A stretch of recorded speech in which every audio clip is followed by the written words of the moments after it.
Welcome back, everybody. This is the Tekken World Tour live at EVO 2017. And we have a treat, a real treat coming up. It's Echo Fox Saint stepping up to the plate to go against TVH. Now, Saint, the defending EVO champion for Tekken 7. Going to be using Jack 7 again, to the surprise of nobody. And I mean, this really is a big talking point for Tekken. Can Saint win back-to-back EVOs? Can he defend his title against the fierce competition? I think that's going to be the running story of the entire weekend, right? Because even though, you know, it speaks for itself, Echo Fox Saint, you know, him and his teammate JDCR are running a bit of a tear on the worldwide Tekken 7 You could say that. so far. But ultimately, you know, even though there are many successful Tekken players all around the world, Saint won EVO, Saint won the King of Iron Fist, and here he is looking to win his third Tekken 7 World Championship. Now the question is, can he do it again? Well, one thing he has is just this brick wall of a defense, and Jack 7 complements that so well. He's got really good long-range buttons. You know, if someone's going to be a little bit too antsy, someone's going to be a little bit impatient getting in, you're just going to walk into his effective range, and we'll see. It's going to be Saint with Jack 7, see if he can do it. TVH going to take that first hit though. Saint, you can tell he tried to win for himself, but TVH just outspeeding him. Yeah, nice opening combo from Saint. Just look at the damage already. Big wall carry as well. That's a huge amount of wall carry on the side of Jack, and his wall extension is pressure. Super strong. Tries going for the forward 1+2 to get a crumple, but doesn't get it. Yeah, just sort of really dancing just outside of the range of what she gets. Gets the forward 1, catches him off the ground. And just quick damage, but big damage. Saint restarting to going for these quick pokes now, just because he knows he has very little health left to take away from TVH. But good defense coming out through. Oh, don't wait for a whiff punish, but yeah, he only whiffed a single button. That was easily going to recover in time. But that's it. When you're almost KO'd and you've got that little bit of health left, most of those long-range pokes from Jack will do sufficient health to get you out of the round. You can be so careful. Oh wow, and Saint nice ready to capitalize. Yeah, Saint always ready. That's going to be a full wall splat too. Nice amount of damage. Big amount of damage indeed. Oh, no throw tech. Against the wall as well. Nice pickup, Saint. Huge damage coming through again. It's that big extension that you get off the wall every single time.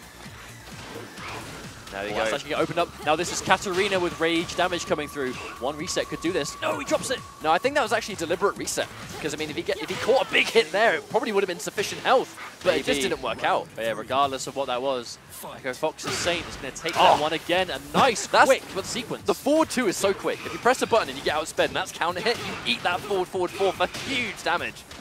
Nice quick combo though coming out from TVH. Going to take a bit of a life lead, but going to walk straight into that. And Saint getting another big amount of damage. Another huge launch on that down forward 2.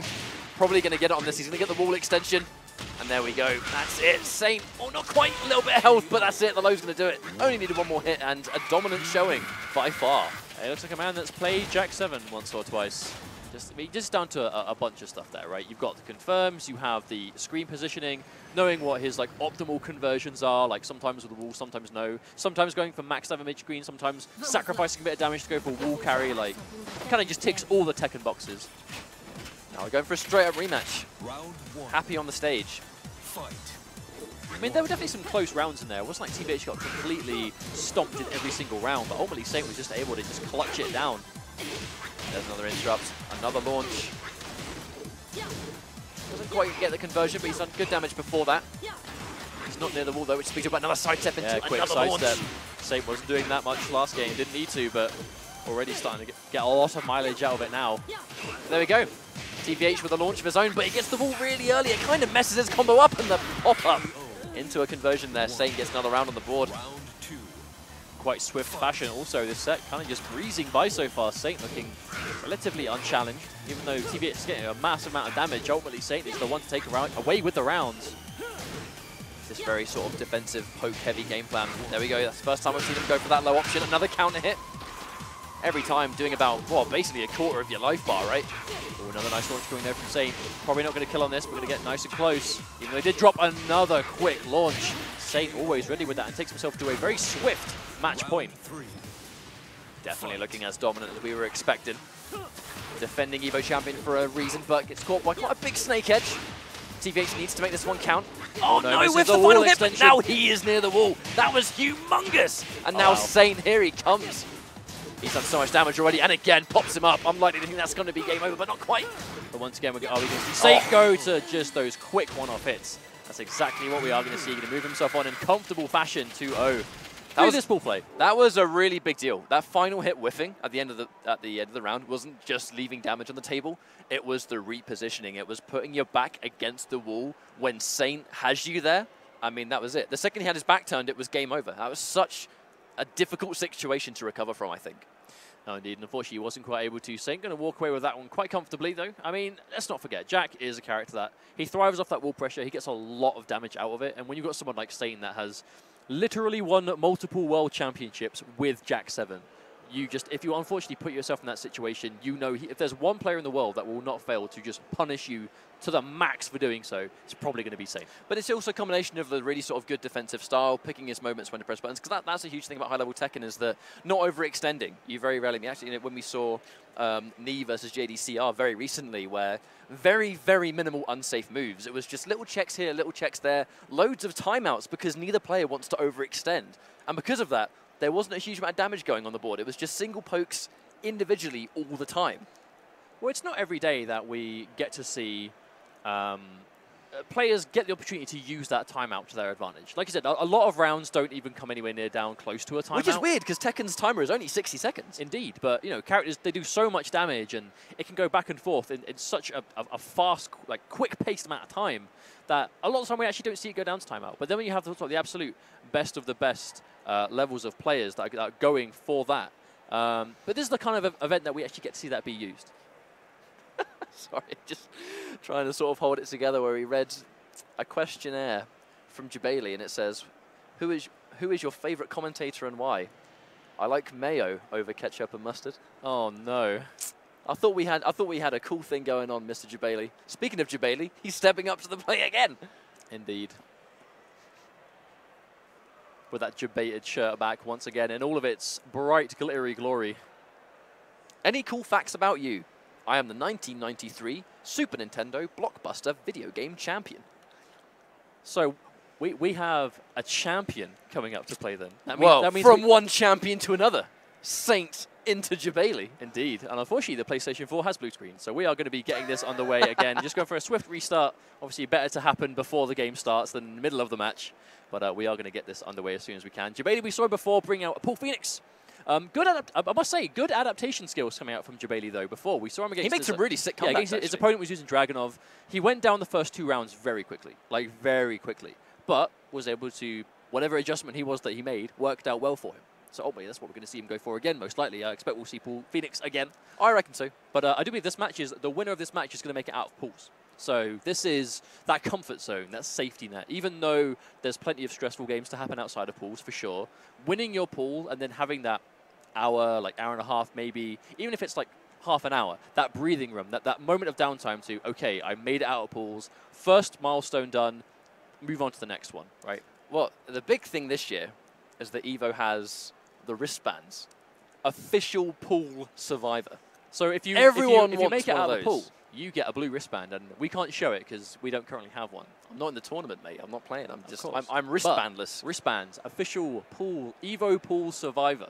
So even if you make it out of pools and then lose, you have that little momentum. That's the thing. I think that's what I really like about that, though, is that that's on one hand, if you don't get it, that's the EVO medal that is underneath, right? Where even if you're a player that can't quite get the top 8 or the top 16 or the top 32 within like official point boundaries for a lot of these championship series that are taking place across loads of different games, if you make it out of your pool, you're still rewarded with not just the knowledge that you did that, but just something really cool that not many other people in the tournament get, because there's quite a lot of people per pool regardless, and only 2 or 3 people will get one of those. It's just a nice little memento to take home, regardless of how you do afterwards. That's just a cool little trinket to take with you. So one thing we're seeing a lot of today is massively just varying game styles, ways people are playing it. We have some players that seem quite inexperienced with tournaments, all the way up until they'd be Saint, like absolute. We've had quite a nice mixed bag today, I think. A nice mixed bag. I kind of feel like that's EVO, though, right? EVO is a good way to, if there's one tournament a year that you want to make sure that you can get to,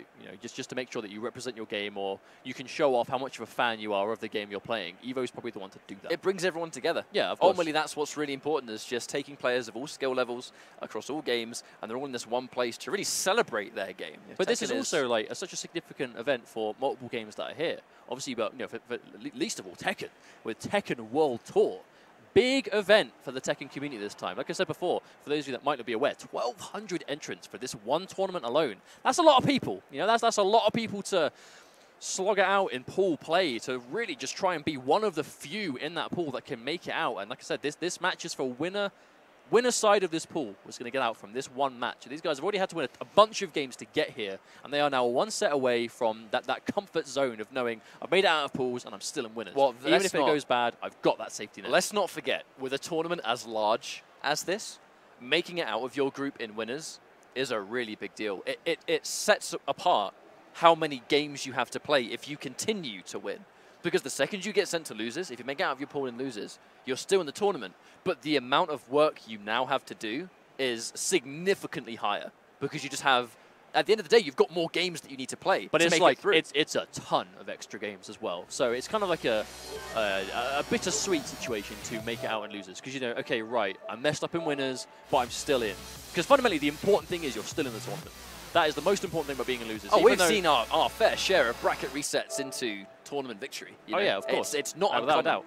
But the important thing is you're still in this tournament. But that problem is you have so much extra work to do from losers to still make it to top 8 and beyond, which is ultimately what these guys are going to be going for. Obviously, the first goal for most of these competitors is top 8, especially in the Tekken World Tour when you get so much points to getting to that sort of the later stages of the tournament. But ultimately, if you go into losers early, it's just so much more difficult. But Forgotten Realm, we're going to be seeing a very interesting stage. A very unique stage. We see a lot of the 100% death combos on Forgotten Realm. I mean, you say a lot. I've seen a few. Well, Kazuya.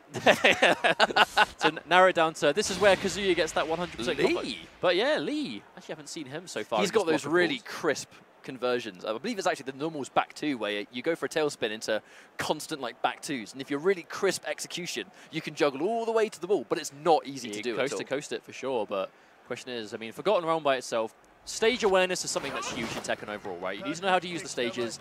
What's your wall extensions? How can you break through the ground? How can you break through walls if you find the situation?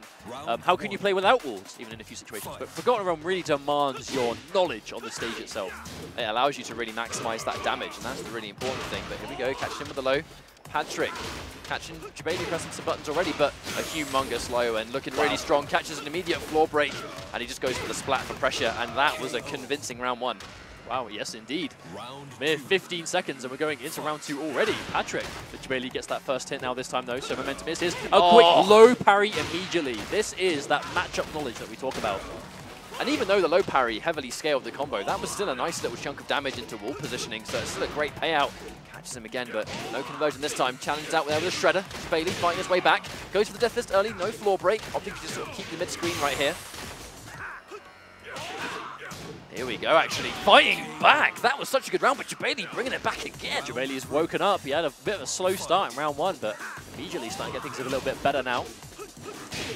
Oh, interesting trade, but there we go. Patrick can get that launch, retaining his counter hit property. Really good trade. Again, we're going to go for a floor break now. We only get 3 breaks per stage or per game, so we're going to be down here for the rest of it.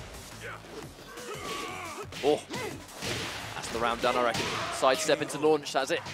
I mean, I do believe Patrick is the guy that initiated the transitions, you know, from floor to floor in that match. So now he has got access to them. So it's a bit more traditional now for these final rounds. Oh, drops the sort of that sort of individual carry to the ball. Only gets 1 hit right there. Oh, big death fist though from jabaley. I'm never gonna get used to seeing how much damage that does. Paul Phoenix has been doing that for 20 years, and he is not going to stop for anything, least of all today. Jabaley tying things up 2 rounds apiece. Oh my lord. Final round, game 1. Yeah, it's just whoever takes this first game is going to be great for them. Nice little comfort zone in the middle of the set, but... Oh, nice whip punish though from Patrick. You know Patrick is going to be looking out for that death fist now though, because he's taken so much damage off those alone, and he's going to be looking for the punish, no doubt.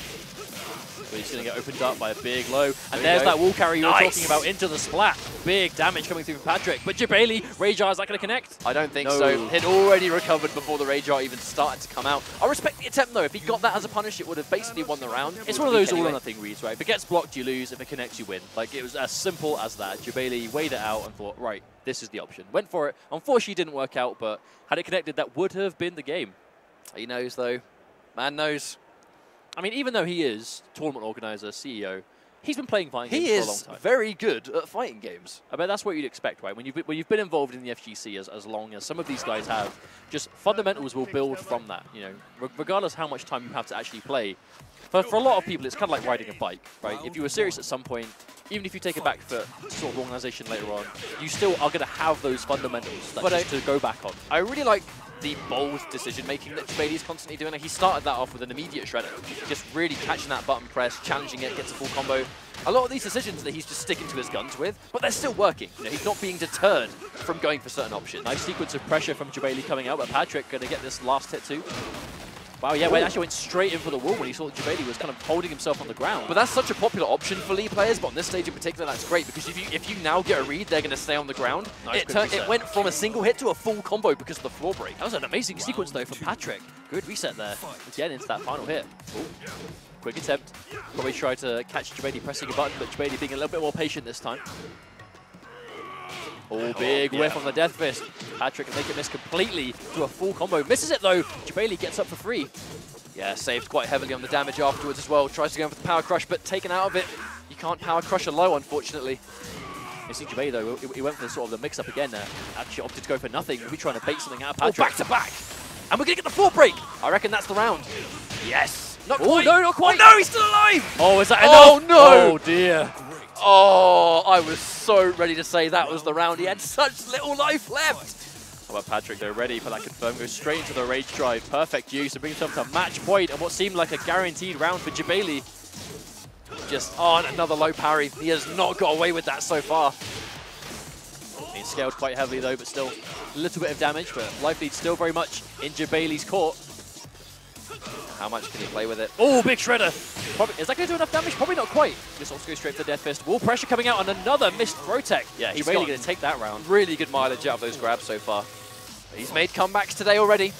This might not be different, but the side step on that Death Fist is a great start. Punishing the shredder as well, taking good damage.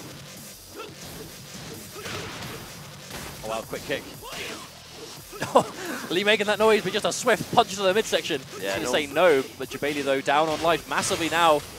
Has his rage, so he's going to have some damage to make a comeback, but it's going to have to be sooner rather than later, or non-existent at all, as unfortunately jabaley goes down. In a good showing of Lee. Yeah, we don't get to see too much of him, but Patrick definitely doing well. jabaley had a good situation there, but wasn't able to run away with it. Well, that win has put Patrick out of his pool, so he's going to be out in winners. We'll see him play again later in this tournament, but like you said, right, just a nice demonstration of Lee. You don't see the character picked very often, but when you watch him play, it can be a little bit of a treat, because he's just interesting to watch. Well, I think that's one thing that's good for a tournament like this, though, for Tekken. Now the game's out and everyone can play it at their own leisure. If you are loyal to a character in previous Tekkens, now you have the option to sit down, really put time into what's changed, if they've been buffed, how so, or nerfed, you know, how you're going to adjust to those changes. But as I can say that, though, speaking of adjustments, we have Nobi coming back up to the stage. So he's going to be against ICS Yanflip. And once again, this is going to be to get out of pools on the winner side. So even though both of these guys are still in the winner side of the bracket, this is double elimination. Only one of them can go on the winner side. If they lose here, they're very much still in the tournament on loser side, but ultimately they just have so much more work to do. But quite often in this stage in the pool play, where it's winners finals of a pool, it can be safe to assume that the two most dangerous players of that pool meet here. So this is where you can typically see that's what you see. Winners finals tends to be the two, I guess you could say, strongest at the time. But losers is where it sort of gets the most amount of pressure. Because that's your last chance, that right? is That's it. A lot of people we see, they'll get into winners finals of a pool, lose there, and then lose straight away in losers finals, which is, I think, worst case scenario. Well, when you lose in winners, it can be quite crushing because you've lost the safety net and you know that. But then, when you're disappointed about losing in winners, you have to go straight into your losers final match, still feeling maybe disappointed, and that can be a recipe for disaster. But as we said before, that can come down to just being composed as a player, knowing how to deal with that pressure, dealing with that, I suppose, stress that can come with being sent to losers early on in a tournament. Because even though it is pool play, it is still early on in the tournament itself. So if you do get sent to losers here, it's still quite early days. And that's just, you have a mountain to get through the rest of the time. But it looks like Nobi once again did this before, didn't go straight to Dragunov. Maybe he sort of took his time. Maybe he's just trying to keep himself composed. But it's going to be Dragunov versus Zhao Yu, in at least the very first match of this set. We'll go to Brimstone and Fire for the first stage. It's two characters you see a lot. Zhao Yu, Dragunov, absolutely. Winners final of this pool. Very important stage for both of these players. Nobi, we did see him play earlier. Again, looking as dominating as ever. 100%, but now he's against Xiao Yu, which is going to be, you know, it's a very popular character as well. Quite high up on a lot of people's tier lists. Very dangerous rage drive. Yeah, for good reason. Just a very tidy character, very complete, but at the same time, Dragunov, no stranger to being a good character himself. And when you've got someone like Nobi that's been playing him as long as he has. Round one. Fight. Now we'll see, immediately just waiting for movement. You know, it was even a few seconds until we saw Nobi actually press the button. Once again, already getting this rushdown established. We saw this last time, this relentless pressure from Nobi, and he is going straight back into it once again. It's definitely just really classic Dragunov, just getting those low chops, conditioning you to really block low. Oh, nice hit on the Loki. Good roll coming out, but a good tech from Nobi as well. Oh, there's the low parry on the down two. Now he's spending the rage art. It's going to scale quite heavily. However, Nobi is quite weak here. Is it enough? He is going to be low on life. Is that enough? Not quite. Not quite, but just you can breathe on him this time. Oh, but no! He just stood up and just stuck his leg out. Oh my days. Yeah, Flip, unfortunately, walking straight into it, had such a good possibility for taking that round, but Nobi with just that clutch factor once again. Well, that's just another one of those normals that is super good on block. Near the wall is so scary. Caught by that get-up kick, trying to go for it, but yeah, Jan Flip somewhat fired his way out there, but just challenged immediately. And right there, it's a common option right there. He really likes going for that normal. Well, it's basically a mix of, you know, you've got a few mids or just that low chop, and Nobi really does a good job of just establishing that threat at all points in the match. When you have low health and the chop is all it will take to kill, it just gets all the more stressful to defend against. Well, Jan Flip looking a lot better now, but unfortunately Nobi's going to get another hit again to keep this life lead strong. Good throw tech. Out of danger for a small moment. A good block on the launch, just Nobi ready. So he goes in for the rage drive. Hasn't done a huge amount of damage, but I think he just wanted to just be in a better situation on the screen, but unfortunately didn't really get to do a whole lot from the rage drive there. I mean, he attempted, but ultimately Nobi, I think if anything, he's just being too patient. Not being too patient, sorry. Nobi's being very patient, and that's working out for him. You know, we're seeing a lot of tricky stance shenanigans that we're seeing Jan Flip up to go for, but Nobi is kind of just content sitting there and waiting. But he pretty much blocks it almost every time. Exactly. It's just confident defense. But that's probably why. Like he clearly knows his options on how to defend versus Xiao Yu, and it's working out for him. All right, back to player select. Wasting no time, straight into Kazumi. Now, she is seen to be a very strong character in this game. She's very fundamentally strong. But I quite like this pick, though. So we said before, Nobi, very content to sit there and block, be very patient, and just you know, get the reaction to a point, ready to defend. But a character like Kazumi, very hard to defend against. You know, a lot of sort of quick lows, quick mids, and very solid as a character overall. So if Nobi's going to sit there, it's kind of really going to test how consistently he can block those quick options. Well, it's basically one poke-heavy character to another. Kazumi has some really good buttons. And damage to boot. Seeing just how hard she can hit, but Nobi looking one game up in this, though. One match away from making out on his pool on the winner's side. Well, that was definitely a really strong game from Nobi, so you could say he's going into this one being the favourite, absolutely. But one game to work with still. Jan Flip could totally bring this one back. A good opening throw coming out from Nobi. But it's just consistently just gone back to the classic. Getting near the wall, start establishing, low chop. But the wall is where we're spending the majority of these games. Nobi just has such a good ability. Really quick duck as well. Exactly. He has such a good ability to just force you near the wall almost straight away every single round. He's forcing you on that sort of that back foot every time. Because even if you're sitting there and taking that run in two pressure, you are getting pushed back. Oh, nice whiff. Yeah, there's that sidestep. That was a good answer. Oh. Get tagged by that final hit. Nobi taking a chunk of damage, and already on match point in the second game, Nobi showing absolutely no mercy. Fight. You can tell he wants to make it out. I mean, who doesn't? Oh, there's that launch. No doubt we're going to get either the wall or very near it here. And there's the splat. Full extension too. A clean amount of damage. Ouch. This is just where Nobi wants to be. Just take those minus frames, establish low chop, mid. It's so dangerous. Very low health for Jan Flip with the rage drive into a full, quick, clean, and easy whiff punish. And Nobi, so I think the surprise of no one, I think making through pools, winner's side, definitely a favourite to get very far in this tournament. But Jan Flip very much still in the pool himself, now on the loser side, still very much has a chance to get through, but Nobi just looking super clean. That's just a really good display of Dragunov as always, but he's moving on. We'll see him later on. No doubt we're going to have some good games as this tournament progresses. Like, that's a huge amount of talent wanting to play today. And obviously, those yet to play as well. You know, we're going on quite late today in pools, but I was going to say that we actually have Fable NYC Fab versus 50% Elf. Now, Fab's a player, we've seen a lot of this guy in the years of the FGC. A lot of games, a lot of different games. Fab, very fundamentally sound. But that's a good thing going into I don't want to say a newer game, because obviously Tekken 7 has been available for a while worldwide. It's only really recently hit consoles and I suppose like global full release of the game as it is now. But Fab, early on, there are some new characters. Obviously, you've got like Eliza, Akuma, I suppose you could even still say at this point, and a lot of sort of new changes to the game. Fundamentally gifted players like Fab that have played loads of fighting games well are going to take to those changes very quickly, which I think will help you out, especially at a 2 out of 3 at EVO like this. I expect we're going to see good things for him. I mean, clearly, this is another match for winner makes it out of pools on the winner's side. So clearly he's been doing well up until this point, but he has to get through 50% Elf first to do so. We are moving on in these pools, though. Pretty much almost every match that we're starting to see here are determining who makes it out of a pool. Also, sponsored by Fable. Fab. What's the first 3 letters of Fable? That's pretty sick. It was meant to be. I like that Could very you say much. it's fate? Potentially. It could almost be. But we are reaching important parts of pools now. I mean, once again, this is another match to determine who makes it out on the winner's side. So we're still finding out the players that are dangerous within these pools as well, but we'll see who Fab picks up.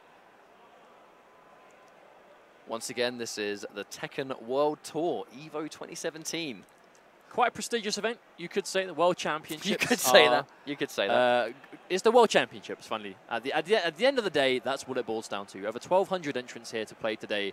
We have defending World Champion and King of Iron Fist champion Saint here. We've got JDCR, we've got Knee, we've got Nobi, and that's just to list a small handful of the names we have here playing this weekend. We talk about fundamentally sound players. We've just seen Feng. Feng is a dangerous character in Tekken 7. And Wallace as well. Quite interesting, really, because a lot of pressure up close. Decisions on Oki. It's all mid-screen. Walls are great for both characters, but I feel like both of these characters aren't the worst on an infinite stage. Feng, granted, a lot of his combos cause knockback if you end it in the back 1+2, like the shoulder, or if you end it in another forward 3-4, it will continuously knock away. But either way, he has got really strong Oki options. But another Zhao Yu. We're seeing 50% Elf go for Zhao Yu. We've seen quite a lot of this character so far, I mean, for good reason. Very strong, very solid, reliable pick. At the same time, Feng, very good himself, and I see Fab going to be rocking that today. Now we'll see if he can get something going. Looking like a really good start for 50% so far, but immediately challenged that with back 1+2. Very, very poke heavy. Just immediately caught with the snake edge, but no, the forward 1+2 whiffs actually. Maybe it's a small hitbox thing, or maybe it was just timed too late, but he takes the round anyway. They're going to use that shoulder, just trying to challenge that hit, get that first round taken out. Fab, nice solid first hit. But that's that's what Feng does such a good job of. There's so many individual buttons that are so strong. Good damage. Put him in a good situation afterwards. A solid life lead at the very least here. 50% Elf has a bit of his work cut out to get this evened up, but nice launcher. Going to even things up a little bit here, but lead still a little bit in the favor of Fab, but another launcher. Wow. Doesn't get a full combo off it though. Yeah, so far every time Fab's caught that hop kick, he's caught him airborne, so he's not going to get a full conversion. So that's been a blessing in disguise, I think. And a really good check. Those 2 airborne hop kick actually keeping him alive. Yeah, but able to recover well through it though. Starting off with the shoulder once again. Good throw tech though from 50% Elf. Looking at that damage, puts himself back to him. But that back 1+2, it's an amazing punish. Super fast, nice chunk of damage as well. Nice patience. There he gets those lows. And again, go into that tried and true like poke heavy game. Those effective single hits by themselves, but a big rage drive coming out from Zhao Yu. It's going to do a chunk of damage, but has lost his rage. Drops the end of it though. That is unfortunate. Fab still alive. Good punish on the shoulder. Is it going to be enough? The back turn shenanigans. That mid check, really fast recovering, and the whiff, but no full punish, and nice, good catch. Slants into the low. I really like the pace both of these guys are playing on though so far. I mean, they're really slowing it down, playing for those single hits. Constantly looking for them, but Fab now up in rounds. Another snake edge, full combo. See what his setup's going to be. Takes a huge amount of damage into a forward dash. Still gets good Oki in this situation right here. Oh, walks straight into that. Actually looks like that reset. I like that options actually. Acknowledging the pushback and going for the other retreating stance. Maybe catch something whiffing. Oh, big chop. Chop. Oh, block. And there we go. There's a standing hop kick. And that's not going to drop for sure. Fab going to take that first game after quite a back and forth sequence, I think, that first match, but Fab going to take it. Do you reckon we're going to see a rematch, or is 50% going to maybe opt to go for some walls? The thing is, now, going to stage, I was just about to say, when we saw the Arctic stage get selected, I actually saw 50% had like almost like a head shake of disapproval. I think he wants a wall stage.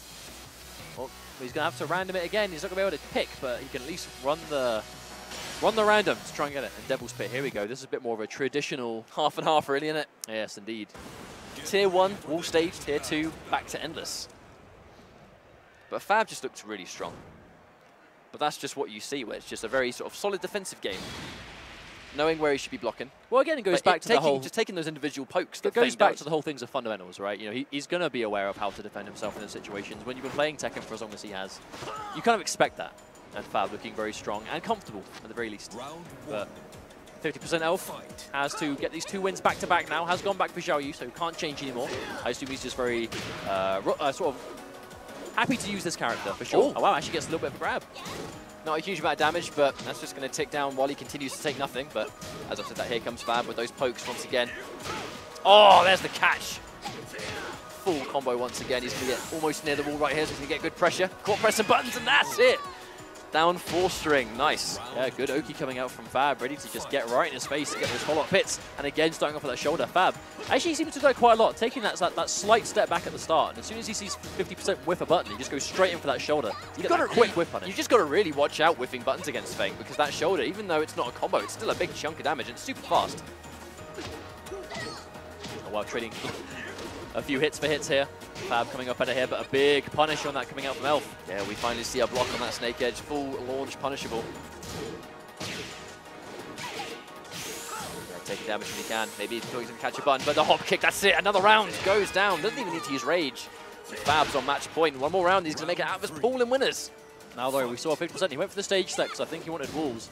Now we're on round 3 onwards. He's going to have to make a full 3-round comeback with, again, an infinite stage. So he's going to have to go with what he tried to swap away from, but looking good to do so far. Yeah, nice reset too. But this is perfect. On the verge of a perfect. Only needs one more hit, but walks right into the 4-3-4. Hang on.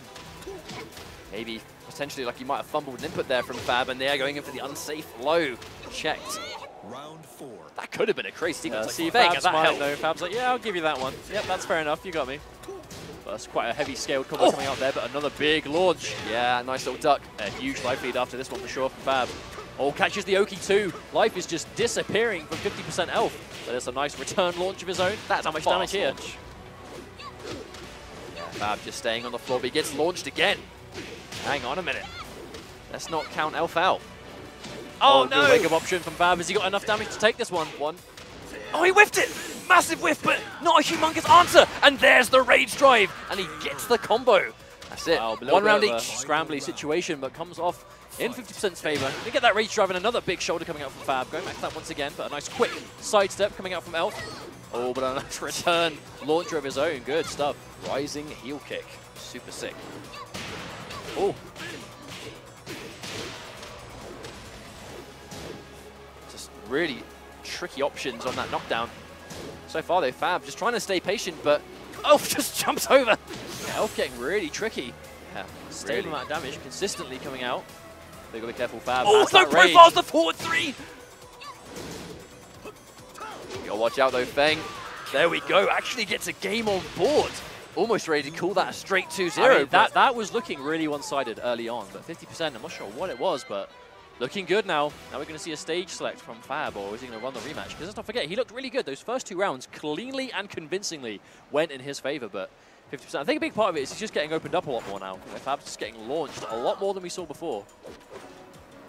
It's been quite an impressive showing, I think, from Elf, that he's been able to sort of keep it together and make this comeback. It's not an easy feat. Just to remind you guys again, this is to make it out of the pool and winners, so it's a very important game for both players, especially now it's 1 game each. Oh yeah, of course, this is going to be the decider for sure. Fab still content playing this solid defensive game, just looking for his opening. Oh, but again, Elf is just mixing him. All good sidestep. 50% starting to get a lot of mileage out of these quick micro sidesteps into launching potential, but as I can say, that big snake edge coming out from Fab takes the first round again. Fab, after being evened out, I think momentum sort of stopped a little bit. Going to bring some of it back now for that first round. Just really nice patience, just consistently letting Elf press these buttons. And just taking those little punishes as he goes. And as you can see, it's starting to add up. He's going to get a full combo here off that air. Check. Just taking damage if he can get it. A bit too far away for the forward 3. There's that punish, but right now, Fab way higher up on life, but we've seen Elf make comebacks before. I mean, Rage being such a good mechanic for just universally making comebacks, but is it going to happen right now? And once again, we go down to this infinite stage, Fab. But we did see this in the last game. We saw Fab make 2 straight rounds, but it was when we transferred to this infinite. This is when Elf made those 3 straight rounds now back. Fab is forcing him to do it again. It was quite a tough feat, and he was able to pull it off, but now he's forced to do it again, or he's going to be going to losers, and Fab's going to make it out of this pool on the winner's side. He's doing a much better job of it so far. These individual normals have just done such a good job. A great trade into the shoulder as well. And now he's only got him one more time. The shoulder does it again. I think the shoulder was a fitting move to finish that off, I think. After just how many times he connected with it, getting that whiff punish on deck, starting the game with it, ending the game with it, just knows how to put that to good use. And Fab's going to be comfortably moving on. I mean, to be fair, props to 50% Elf. He made a good adjustment in that second match. You know, let's not forget, he swapped away from the infinite stage and unfortunately got put back on a stage, I should say, that eventually forces you back onto an infinite stage. But he was able to make a clean 3-round comeback on that, but unfortunately couldn't do so twice. Well, Fab's too tall of an order. Yeah, Fab stuck to his guns though. I mean, even though he made those crazy good comebacks in the second game, he standed true to what he wanted to do in the matchup. Played that very defensive game, and again, it was just poke heavy, individual normals, very minimal full combos, but when he got them, it was quite often near the wall as well. So Feng's damage conversion to super high. Our next match coming up, we have Panda Global Speed Kicks versus CTX Silent. And once again, the winner of this game is going to make it out of pools on the winner's side. So these guys, they've had a ton of games up until this point to play and win, but they have one more left to go before they can relax for a little while. Well, let's not forget, actually, newly acquired Speed Kicks. And as far as I'm aware, this is actually Speed Kicks' EVO debut with the Panda Global brand. You know, so huge congratulations to him being picked up by such a prestigious team in the FGC. I mean, and he's looking to continue his, I guess, rampage throughout the United States. He's a really strong player in this part of the world. Yeah, of course, but you know, Panda Global being well represented, I think, throughout the whole of the SGC, and Speed Kicks a fitting addition to the Tekken side of things for sure. But Howrong, Speed Kicks, very dangerous with this character, and once again we find ourselves in this 2 out of 3 situation. One game away, separating these guys from winner's side now. At the same time, what is Silent going to bring to the table? I guess we're going to find out very soon. So it's almost a complete bet that we're going to see Howrong like 100%. Asuka again. We've seen quite a lot of her today. Yeah, I think it's a crazy... During the days before Tekken 7 came out, a lot of people were like, I don't think Asuka's very good. But a lot of the Asuka players since the game has released think pretty differently. She's been adjusted quite heavily in this game, in Tekken 7. But she's got that sort of tech trap, that really important setup where it's unblockable, but now, instead of unblockable or high, it's unblockable or mid.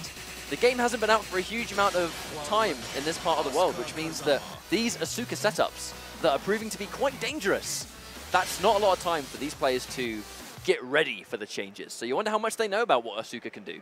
Well, we're going to find out very soon as we go into another game in the later stages of this pool play for these guys. Winner will go through the pools on the winner's side. Once again. And loser will be sent down to the loser's bracket with a lot of work to do to get through ultimately. But, you know, they worked hard to get to this point, but they're not going to be happy going down to losers now when they're this close to winner's side getting out of pools. I've said this before, but it's a comfort zone everyone wants to have, especially the tournament with this many players. But Howrong versus Asuka, let's go. Fight. Speed Kicks, a very aggressive player. And I think Howrong is a fitting character for that playstyle. Already has that wall pressure. Good throw tech though, Silent at the very least able to swap things around. Big whiff. Speed Kicks wasn't quite in range to get the whiff punish, but he did attempt it. There comes Silent, really trying to fight his way back. A nice catch on the parry. Oh, nice. Actually, yeah, gets the wall extension. Doesn't get the final hit, but does big damage anyway. Speaking of damage, though, we have Asuka with Rage. The Speed Kick's going to have to be very careful not to get opened up now, but looks like, yes, there we go. Speed Kick's mixing it up with those single hits. Really good job that he actually managed to take out Asuka when he did, because when she's got Rage in that situation, she's so dangerous. There's a launch, big damage incoming. There, wall carry 2. There's the wall splat. Look at that damage! Oh, my days. Oh, on the verge of a perfect. Now Silent's got to be really careful. He does have access to that damage. Good blast frames, unfortunately, missed spaces the low end Speed Kicks. Ready for the whiff punish. Once again, Speed Kicks cannot test this man's reactions. Right, it's going to be good for Silent though now. The wall has been taken away. You just saw the damage. I mean, both characters get crazy good damage, but Speed Kicks in particular with this really aggressive playstyle. And again, Howrong, one of the only characters in the game that can actually combo off his Power Crush. There's another whiff from Silent. Speed Kicks walks into that one though. Oh, big block on the low. That's probably going to do enough damage to finish things off. There's the tail spin, and there's the swift finish. Speed Kicks going up 1-0 instantly. Well, we are in Vegas, a fitting venue to bet it all, but didn't quite work out right there. Speed Kicks up 1 game. Indeed, indeed. Now, are we was it stage select or character select? No, rematch. Up rematch. Ah, I see. Happy with it. We'll see what Silence can sort of do to fight back. Right now, it was pretty much entirely Speed Kicks his game. He just got in there, did what he wanted to do. Looks like he's kind of doing it once again, though. Oh, no. And then, yeah, we see the parry eventually. I mean, to be fair, you know, it looks slightly BM, but at the same time, you know, you're really forcing your opponent, okay, deal with this quickly. And before you know it, you've just lost all that life. And Speed Kicks with a nice conversion. Oh, late parry. Oh, the chicken, though. Oh, the reverse. Fight. Oh, blocks the Power Crush in time. Now we'll see if he can fight back. So far, every round has been Speed Kicks' round so far, but right now it looks like Silent better, but again, just challenging it. But you saw, right, it actually didn't do much damage, but he was so weak in that first round, that's why it KO'd. Yeah, huge amount of damage coming out from Speed Kick, but this time connects, armored attack's gonna work. And that means trade. Yeah, take that trade all day. Speed Kicks is on match point. On the verge of making out of his pool again. And we're now down to this infinite stage, though. Let's not forget Speed Kicks has been getting a lot of mileage out of the walls. He doesn't have access to them anymore, but really says mix-ups have been on point, and they are working. Oh, patience come out from Speed Kicks. Really good patience, actually, because that is a common setup where you see the middle of the unblockable. His reads on the Power Crush 2 so far have been so on the money, but the damage for a successful Power Crush for Howrong is, in some ways, almost uncontested. Once again, though, Silent is in Rage. He can use the drive, Rage out, or this enhanced damage if he wants, but it isn't gonna matter. And that swift thing, I mean, we see that quite often, though, when the guys, they know. It seemed like Silent had quite a bit of health left last at that time, but Speed Kicks knew how much damage his attacks would do by themselves, so he was sticking out the one move that would do enough to kill by itself. I think he was just in Silent's head by the end of that. He was going for so many of essentially Sparta Kicks, but then at the same time, it was almost like a 50-50 between Sparta Kick or Power Crush at the end there, and it's like, well, if he's going to armor through and get a full combo, what do I do? You know, it's very, very intimidating, but right now I think just a really good call. So we're going to go for a quick break while we set up our future matches. Thank you very much for having us. We'll be right back. Don't go anywhere.